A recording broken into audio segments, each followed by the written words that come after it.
We get lots of questions about quick connect fittings, so we thought we'd make a video to explain how they work. You may be replacing an old filter that has compression fittings or fittings that require a special tool or a wrench.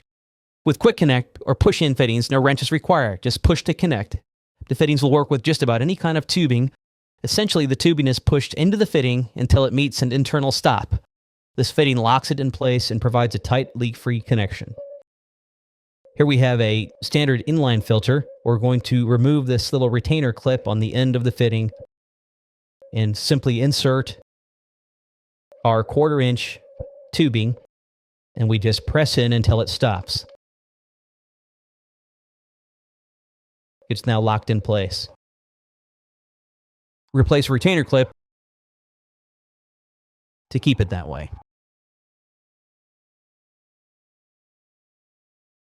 You can also use quick connect fittings with standard copper tubing, like this 1/4 inch tubing you see here. To disconnect the tubing, you simply press down on the collet on the end of the connection and pull straight out. Quick connect fittings are not just for 1/4 inch connections. They can also be used in larger format connections like this 3/8 inch tubing. Simply press in and you're done.